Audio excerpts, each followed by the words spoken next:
New Year Booktube tag. Let's get into it. I did this video last year. I think was it Jessen that originally created this tag, but I think the questions are the same this year again. 7 or 8 questions, I think, just kind of heading into the new year, what we're looking forward to, what we're doing. And yeah, that's what we're gonna talk about today. Ow, I think my piercing is infected on this ear because that just kind of hurt putting that in, but the things we do for fashion because gotta have the dragons in. Let's go ahead and jump into the tag. So the first question is, what are you most excited for in 2024? And I'm gonna keep this like book related. I do have a friend getting married that I'm obviously very excited for that later this year, and like a bachelorette party trip that I'm excited for and things.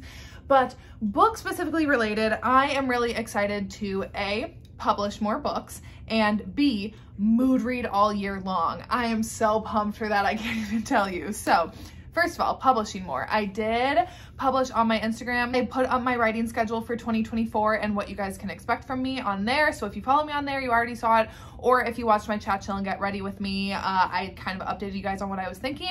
But so for this year, I am hoping to have 3 books published. First up is Take My Hand. That one is that's coming March 25th. I'm currently working on edits on it right now, but the first draft is completely done. And I'm almost getting ready to send it off to my editor to start like more nitty gritty edits on it. And I'm really, really excited about it. I can't wait for you guys to read that. That is book 2 in the Whisper Me Nothing series. However, it is a standalone. But if you did read book 1, then you already know the couple. You've already been introduced to Hayden and Carter.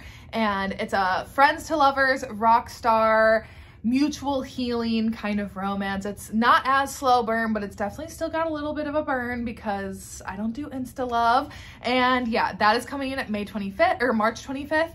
And then I have a standalone sports romance coming July 29th. That is the other release date that I have officially announced and officially set for this year. So that one is going to be called Starting Line. And that is, like I said, a standalone sports romance. If you know what is happening this year in summer of 2024, you know, there's like a worldwide event that takes place every 4 years. So I think you can kind of maybe guess what that might be dealing with in terms of sports, but that one is going to be a standalone that will be announced then. I'll talk more details and everything as that gets closer, but I'm really excited for that one, and I wanted to put out a separate book outside of the Whisper Me Nothing series this year in between books 2 and 3 for that one. And then the last book that I announced is Take What You Want, official title reveal, I guess, and couple reveal. You'll know, I guess, after Take My Hand is out, I'll announce who that couple is, but it'll be pretty obvious. And that one is, I haven't announced an official date, but that one's going to be November, December timeline at the end of this year. Hopefully, I wrote Take My Hand really, really quickly because it was just flowing, and Starting Line, I already have most of the outline done, so I'm already kind of ready to get writing on that one. So I'm hoping that 3 books I can bring you guys this year, and then I'm hoping to have book 4 of that one out as my first book in 2025. And then I have a new series I'll be starting on, which I'm really excited for, but that's kind of all I'll say for now. So for this year, I'm really excited about publishing more books. And also on the other side, I'm really excited about just mood reading this year. Obviously, as you guys know, I pulled out of all book clubs and like read-alongs and everything. Well, I wasn't involved in any read-alongs to like pull out of, but I'm not going to be doing any read-alongs or book clubs anymore, just because even though I am still in like this creator space on YouTube, I also am aware that now I'm also like in a different role in the community as well. So it's kind of like finding that balance. And I just never wanted to be on a live show talking about a book that I didn't enjoy. You know, at least on my channel here, I can just only talk about books that I love and recommend to you guys. But on a live show, I'm not gonna lie. And then on the flip side of that though, I also don't just want to sit there for like half an hour and bash a book that I didn't like, which I'm sad about, but also at the same time then that just gives me more freedom to mood read, especially because I don't have as much time to read anymore because a lot of my time is taken up by writing. So really excited to just mood read whatever I want this year and feeling really good about that. Question number 2 is, do you have a Goodreads challenge goal and why that number? So I always set my Goodreads goal at 104 books. I know that's like an odd number, but that is 2 books a week because obviously 52 weeks in the year.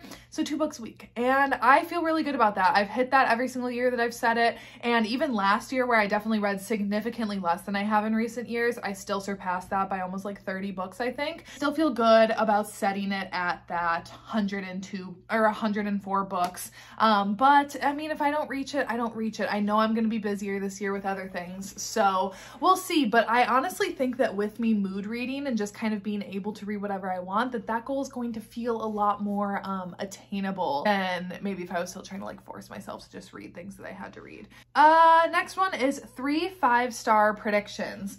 So first up, I have Soul of a Witch by Harley LaRue. This is the 3rd book in the Souls trilogy, and this is for sure a 5-star prediction from me because y'all know how much I love Harley LaRue. This is my last book of hers that I have to read on her backlist, and I'm very sad to be caught up, so that's kind of why I've been putting this one off.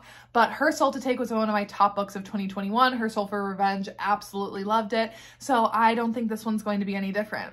I think I'm gonna love it just as much. And Everly, the heroine in this one, was actually the character that I was most intrigued by following book 1. So I'm really excited to finally get to her book. And so it's a paranormal romance. She's a witch and he is a demon. I think like her demon.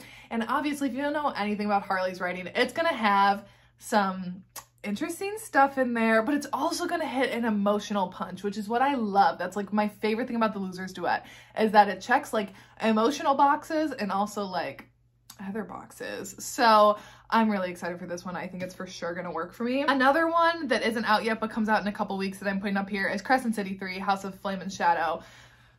I'm currently doing my reread on the original, or on the first 2 Crescent City books, so that way I can be fully caught up by the time book 3 comes out, and I will be dropping everything in my life to read that book the second that it comes out and is released, because I'm not getting spoiled, and also because I just need to. I'm just so excited for it. That cliffhanger, I can't believe that it's been 2 years since Sky and Breath came out, and I just think that for sure this is going to be a 5-star for me. I gave the first book 5 stars. I did end up giving book 2 5 stars in this series, even though I liked it less than book 1.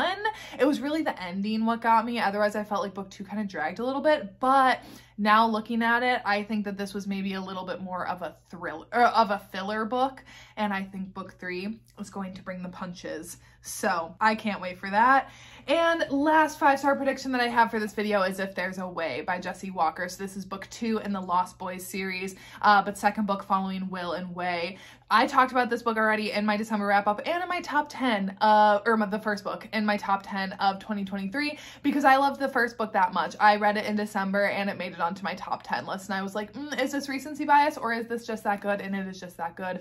I fell head over heels in love with the first book, and I can't wait to continue on and see them get their happy ending, because both these characters have gone through so much and they just deserve to be happy. They just deserve to have good things to happen to them. So I can't wait to finish this duet. Yeah, I think it's gonna be 5 stars. I don't see it not being 5 stars. What genre, subgenre, or trope do you want to read more of?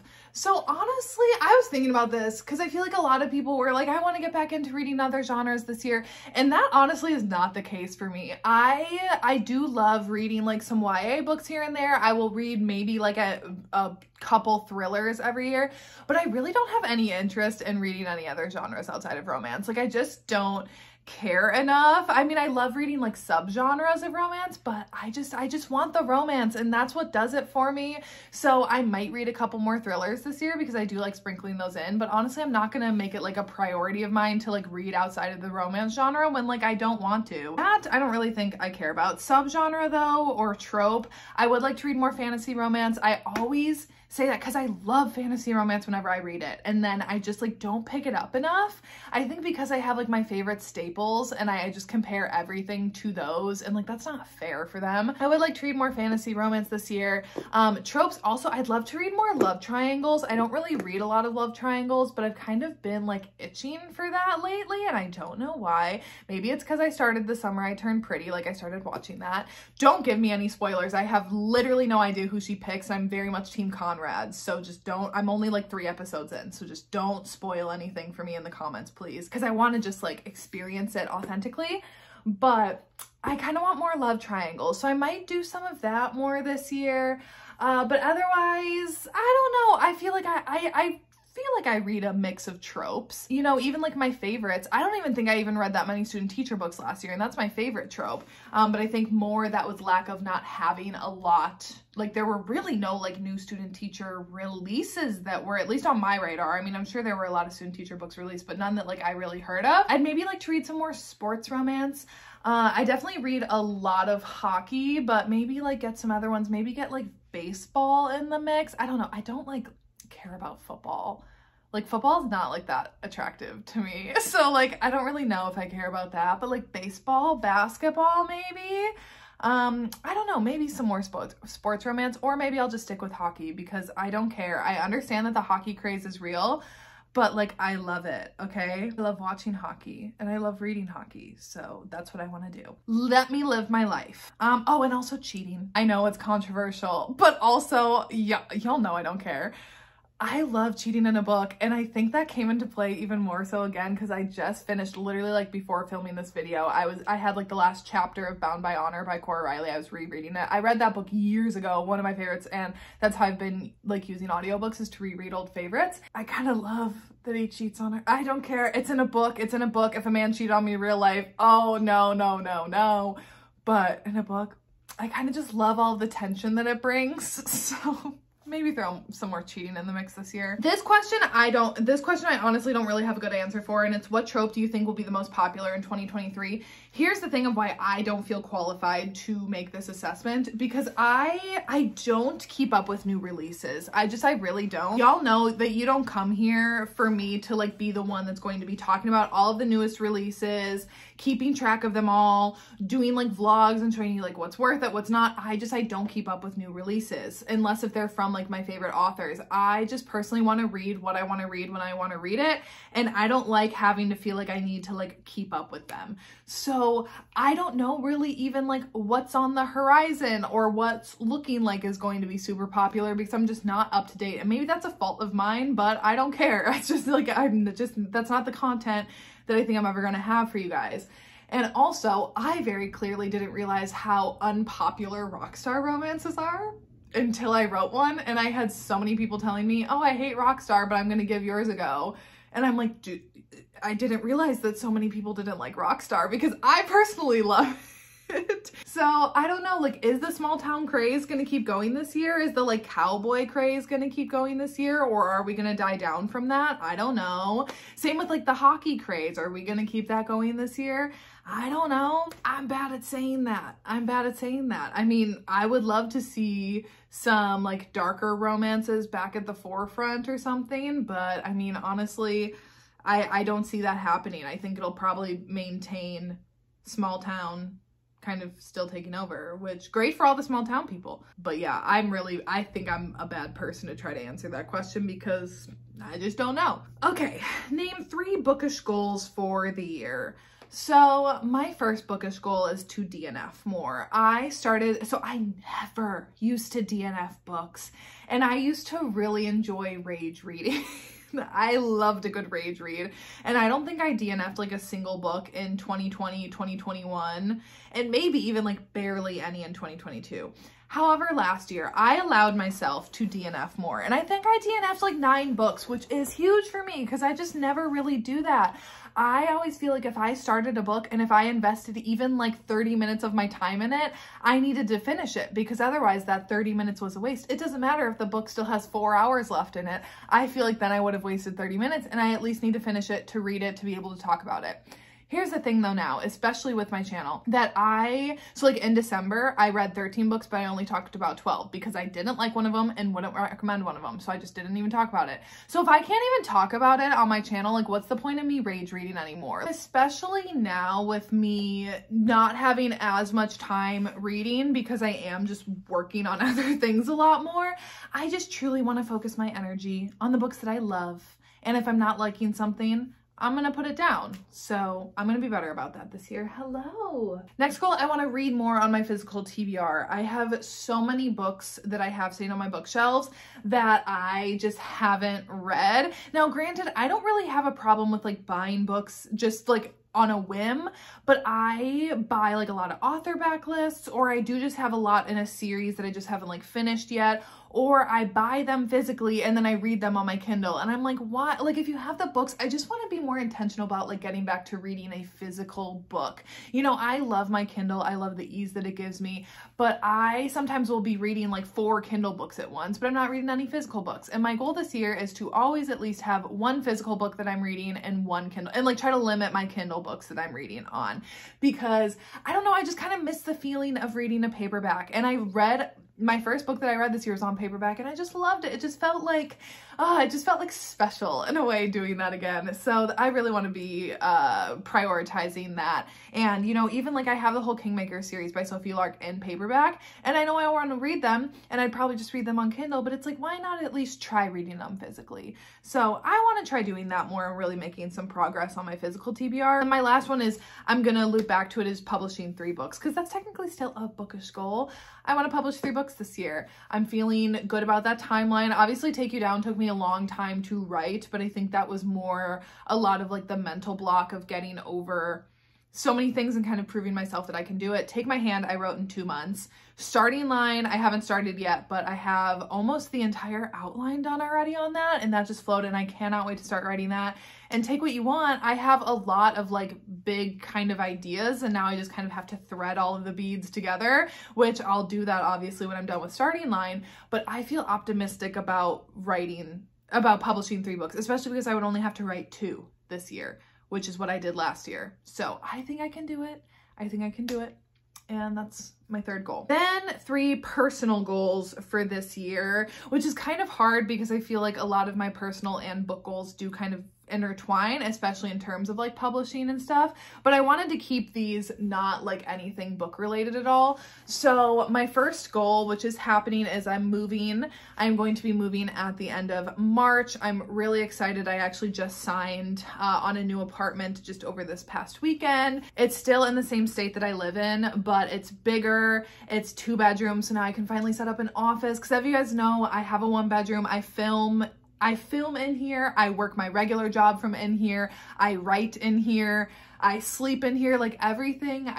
My apartment just feels small right now, even though it's not. It's still like it's a decent sized apartment, but I just want more space. I want an office space so badly that I can just like go in there and write and do my regular work and everything in there, and then like have separate space.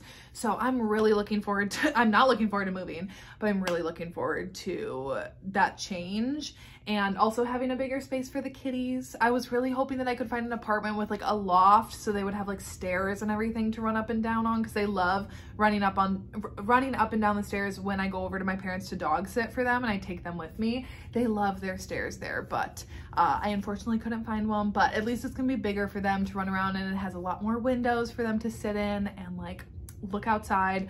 So I'm really excited about that. So even though that's happening, it's still a goal. Like I still got to make it happen. Another one is just having more balance. That's tricky. It's easier said than done, I think, especially because over the holidays and like over the last part of December when I was finishing up my draft, I kind of like ignored my phone, I ignored my apartment, I ignored kind of everything, and it was just buckling down, getting it done. And granted, that felt great and it needed to happen, and I hit my deadline. I was actually earlier than my deadline, and it felt really good, and it was something that needed to happen.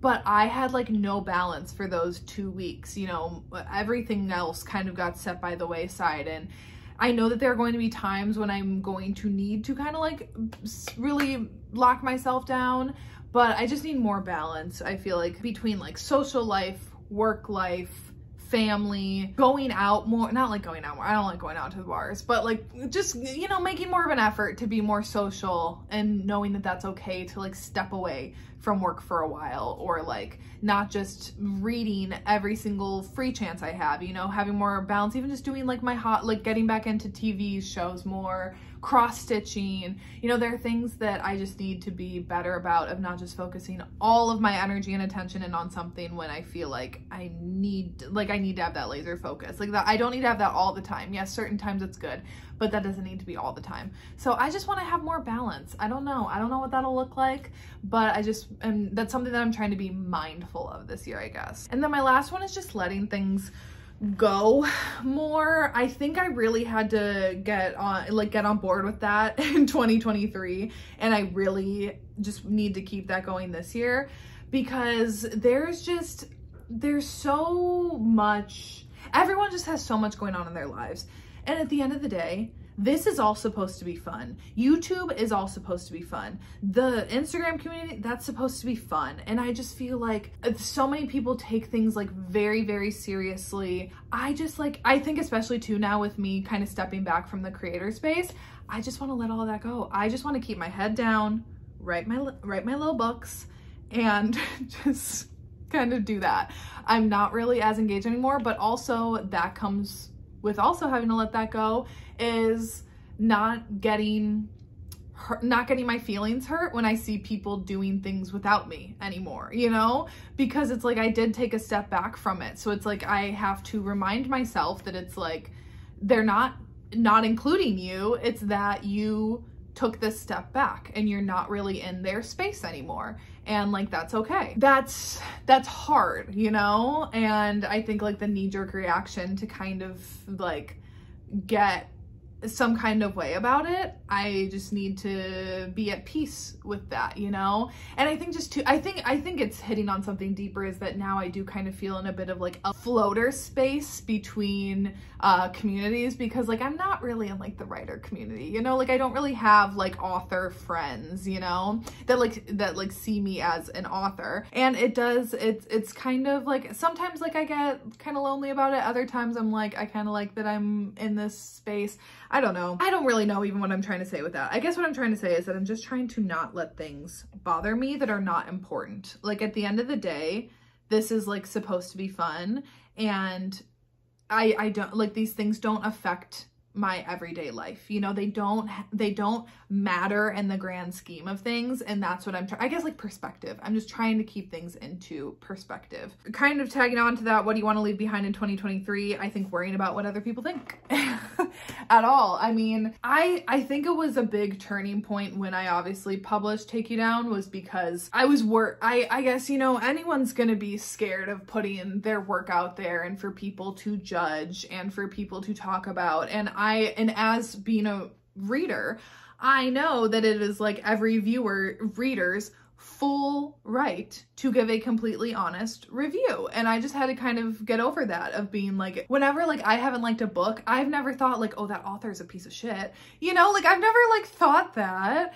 So like I just needed to kind of have that own separation for myself, and also just letting go of the notion of people being like, oh, well, she's like just another like YouTuber, just another Instagrammer who decided to write a book on a whim. Like I can't change anyone's opinion on that. Like I can say until I'm blue in the face that I always wanted to be a writer, and like I kind of fell into Bookstagram and doing booktube videos, but like whether people believe that or not doesn't really matter.